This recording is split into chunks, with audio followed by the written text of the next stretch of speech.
Nag-react na po yung ilan sa mga kandidato po mga kabida ng PDP Laban dito ho sa lumabas at nag-leak na dokumento kung saan po ay nakapaloob po itong Oplan Horus. Okay? Actually, unfamiliar po sa akin itong Oplan Horus na ito. Okay? Kung hindi ito nagkalat po sa social media po mga kabida, hindi ko po alam na meron palang ganitong plano po. Okay? Grabe, ang tindi po. Alam niyo ba kung ano po ang tanging layunin po ng Oplan Horus ayon po sa dokumento po mga kabida? Okay? Ang layunin po nila is pabagsakin itong mga Duterte. Kabilang na po dyan itong si dating Pangulong Duterte, Vice President Sara Duterte, yung mga kapatid po ni VP Sara, si Congressman Pulong at Mayor Baste Duterte po mga kabida. At hindi ho ligtas dito yung mga kandidato na ini-endorso po ng mga Duterte. Okay? Kabilang po sila sa planong pabagsakin mga kabida. Okay. Pakinggan muna natin itong reaction po mga kabida ni Senator Bato de la Rosa, Attorney Bobet Torion representing Pastor Apollo C. Kibuloy, at ito hong si Attorney Vic Rodriguez. Patungkol po dito ho sa Oplan Horus mga kabida. Balita po ito mula sa News Plus ng SMNI. Narito po. May reaksyon ang Duterte Senate slate sa isang leaked document na umunoy naglalaman ng campaign strategy ng Alyansa para sa Bagong Pilipinas. Nakasaad sa dokumento ang Oplan Horus na layong pabagsakin ang mga Duterte at ang kanilang mga kaalyado. Si Jason Rubrico sa balita. Naglabas ng matitinding pahayag ang ilang personalidad mula sa Duterte matapos lumutang ang isang umano'y leaked document na naglalaman ng Oplan Horus, isang estratehiyang sinasabing layong sirain ang imahe ng mga Duterte at ng kanilang mga kalyado. Isang leaked document ang lumabas sa publiko. Ang nasabing dokumento naglalaman ng campaign strategy ng Alyansa para sa Bagong Pilipinas. Batay sa dokumento, may tinatawag na Oplan Horus. Target daw nito ang pamilya Duterte at ang kanilang mga kaalyado, kabilang na si Pastor Apollo C. Kibuloy at ang Kingdom of Jesus Christ. Kabilang din sa estratehiya ang planong impeachment laban kay Vice President Sara Duterte, pati na ang diskwalifikasyon ng mga kandidatong kanyang sinusuportahan, kabilang sina Congressman Paulo Duterte, Senator Christopher Bongo at Senator Ronald Bato de la Rosa. Para kay de la Rosa, hindi na bago ang laman ng dokumento. Kung totoo man aniya o hindi ang nasabing dokumento, matagal na raw itong ginagawa ng administrasyon. Whether it is true or not, baka mag-claim na naman sila na fake news yan, di ba? Whether it is true or not, alam ko naman talaga na that's their plan. Plano nila yan, with or without that Oplan Horus. Alam ko na ginagawa naman nila, napapansin naman natin kung anong kanilang direksyon. So we just have to act accordingly. Para naman kay Attorney Israelito Torion, tagapagsalita ni Pastor Kibuloy, kumpirmasyon lang ang pag-leak ng dokumento sa matagal na nilang hinala. Git niya, planado at sistematiko ang mga hakbang laban sa mga kaalyado ng Duterte. Na-confirm yung mga suspisyon ko na lahat ito planado. Ginagawa siyang monster para lahat tayo magagalit sa kanya na kunyari rapist siya na hindi naman totoo. Kaya para kung masira si Pastor Apollo C. Kibuloy, masisira din si Tatay Digong, si VP Sara at masisira ang taong bayan. Kaya nga po, itong Oplan Horus na ito confirms all our suspicions against this administration. Pero ani Torion, ang mga plano ng administrasyon ay tila bumabalik sa kanila. Ayon sa kanya, politika lang ang punot dulo ng lahat ng ito. Ang number one campaign manager nga natin si Presidente Marcos Kaya kasi yung mga plano niya lahat, parang siya ang ating campaign manager kasi yung plano niya lahat ay nagbumirang. Meron pa daw ngayon, ipapadakip daw si Bongo, si De La Rosa, si Senator De La Rosa, pati na nga si Inday, Sana naman naiintindihan ng taong bayan na lahat ng ito against kay Pastor Apollo C. Kibuloy, kina Tatay Digong, kay Inday Sara, pati na rin kina Senator Bato De La Rosa at Bongo ay politika lamang. Yan po ang totoo dyan. Ayan po, ang linaw yung sinabi po ni Senator Bato, hindi na ho siya nagtataka dahil ho kung totoo man itong dokumentong ito o hindi, malinaw naman po na ginagawa po yan ngayon ng kasalukuyang administrasyon. Yung political persecution po mga kabida sa mga Duterte at maging sa mga kalyado po ng mga Duterte. Okay, bago po yan mga kabida, paalala ko lang po, disclaimer lang po, yung video na ipinakita ko po sa inyo ay hindi ho sa akin yun. Courtesy po yan mga kabida ng News Blast ng SMNI. Ginamit ko lang yun para sa discussion po natin dito sa aking content for today mga kabida. Okay? Now, according to Senator Bato de la Rosa, hindi na ho daw katakataka yung dokumentong iyon. Kasi ho, kung totoo daw yun o hindi mga kabida, nangyayari naman daw ngayon. Okay? Yung kasalukuyang panggigipit ng gobyerno doon po sa mga Duterte at maging sa kanila pong kalyado, nangyayari daw yan ngayon, mga kabida. Sa panig po ni Attorney Bobet Turion, okay, yung paglabas ko ng dokumento mga kabida, parang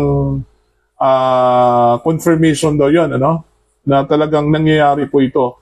Okay? Sa mga Duterte at sa mga kalyado ng mga Duterte, mga kalaban po ng gobyerno po mga kabida, Okay?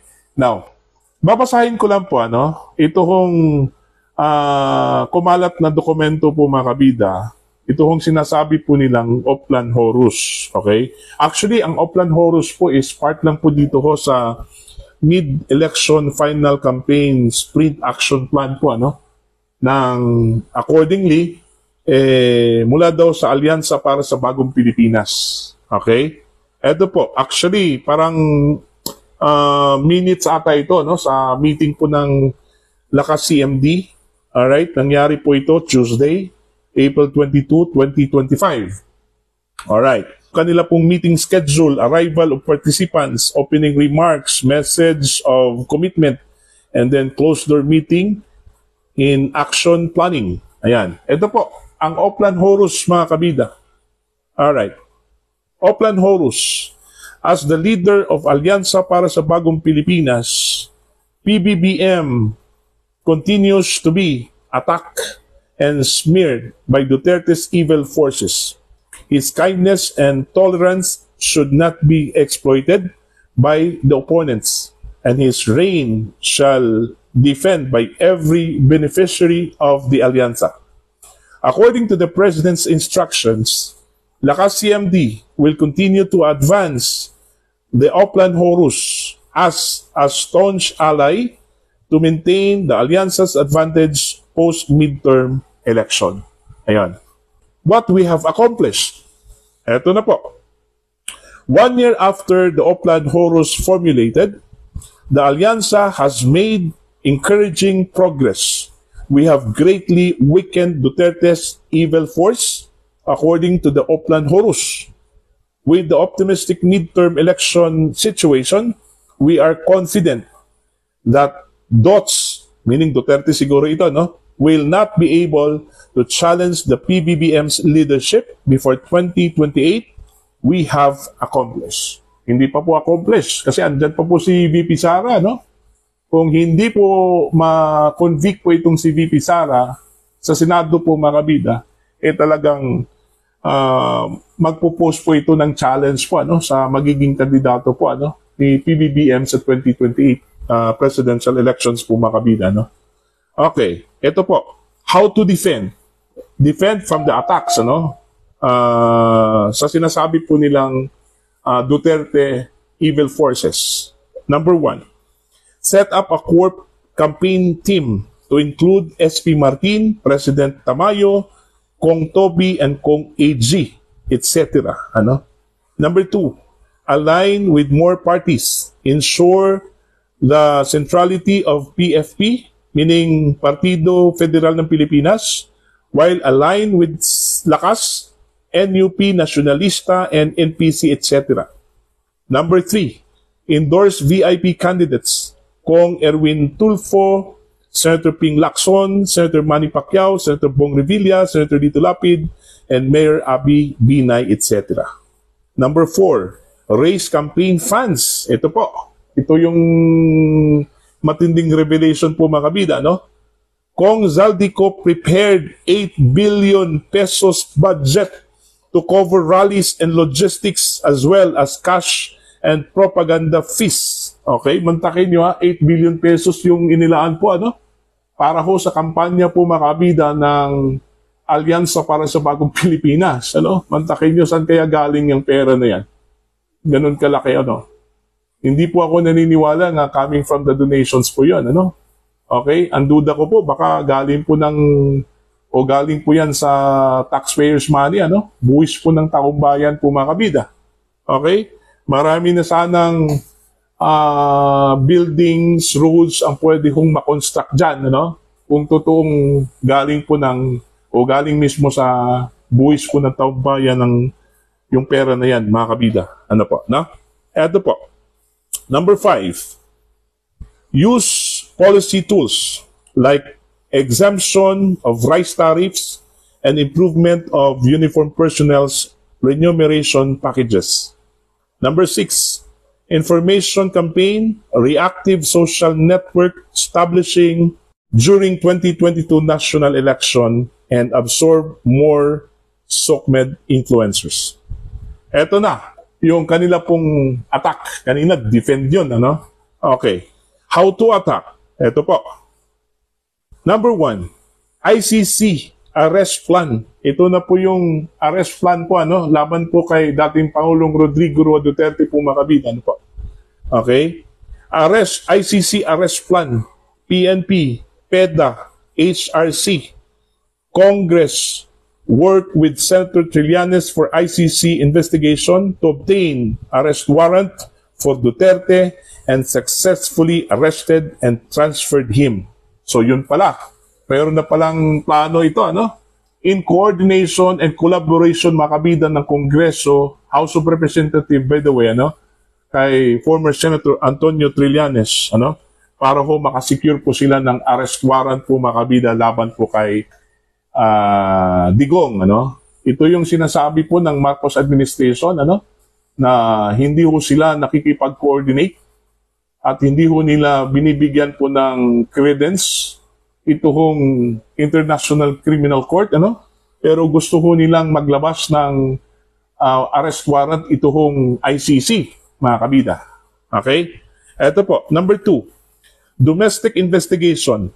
The House, DOJ, NBI, COA, AMLAC's ongoing investigation on drug war and CF cases. Ito na po yung investigasyon po dun po sa confidential funds, ano, ni Vice President Sara Duterte po makabida. Okay? Kabilang na po dito ho yung investigasyon po ng Kongreso, ng House of Representatives, yung Committee on Good Governance and Accountability po, mga kabida. So part and parcel po ito sa demolition job, ano, kung pagbabatayan po natin ito kung dokumentong ito, ano. Okay, number 3, launch impeachment. Ito na.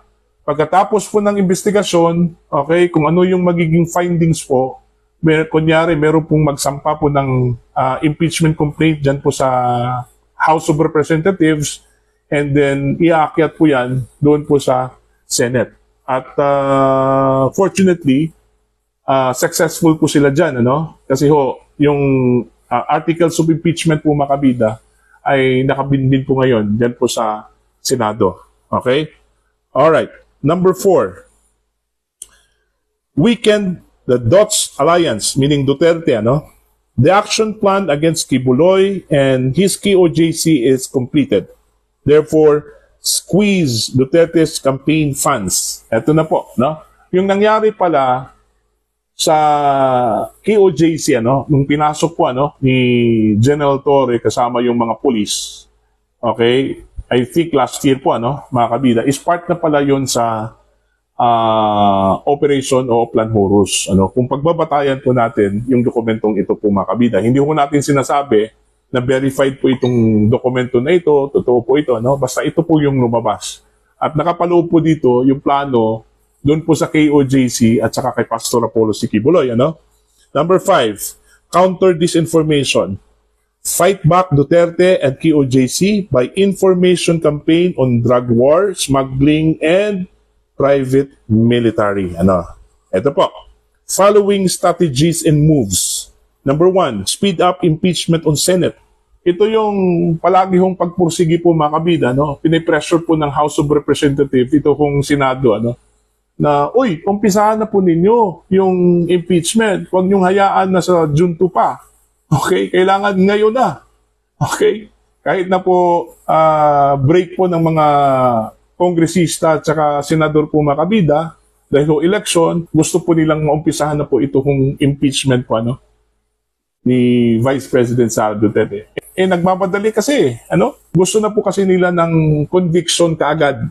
Ayan. So yun, pero hindi ho nangyari, Nagmatigas po itong si Senator Chis Escudero po mga kabida. Eto. Pull down booming ratings of DOTS candidates due to Duterte's arrests. PNP, PEDA, HRC, Congress to work with ICC for investigation and arrest warrant for BG and De La Rosa. Ito yung sinasabi po nila na hindi ho ligtas dito yung mga kandidato na ini-endorso po mga kabida ng mga Duterte, Lalong-lalo na po itong si dating Pangulong Rodrigo Duterte. So, kabilang po sila sa magiging collateral damage po, Okay, ito na po. Yung pag-workout mga kabida sa arrest warrants, okay? Na posibleng ilalabas po ng International Criminal Court laban po dito kay Senator Bongo at De La Rosa, Okay? So, yun yung parte po ng grand design, mga kabida. Okay, number 3, mga kabida. Carry forward domestic investigation. The House, DOJ, NBI, COA, AMLAC investigate drug war and CF cases. Dito na ho pumasok yung investigasyon po ng confidential fund ni Vice President Sara Duterte para eventually kung ano yung magiging findings ng Kongreso at iba pang mga ahensya po ng gobyerno, ito po yung gagamitin po laban po sa impeachment o laban po kay Vice President Sara Duterte during the impeachment po mga kabida. So yun, malinaw po yun yung chronology po mga kabida ng action plan. Alright? Number 4, disqualify key candidates, file drug and murder cases against Duterte, Pulong, BG, De La Rosa in local courts and disqualify them in COMELEC. Fund Carlo Nograles in his campaign. Ayan. Kaya nga pala, dami hong perang pinamudmud po itong si dating CSC Chairman Carlo Nograles, mga ayuda na ipinamudmud po niya, sa Davao City, mga kabida. Yun pala yun, kung totoo po itong dokumentong ito, mga kabida. Okay. Number 5, counter disinformation, shut down DOTS fake accounts o Duterte fake accounts. And number 6, freeze Duterte assets. Ayan. So yun po, ang nangyari po mga kabida, sa plano ho nilang dikdikin masyado ito hong mga kandidato po, ni Digong, ang nangyari po, nagbumirang po sa kanila po mga kabida,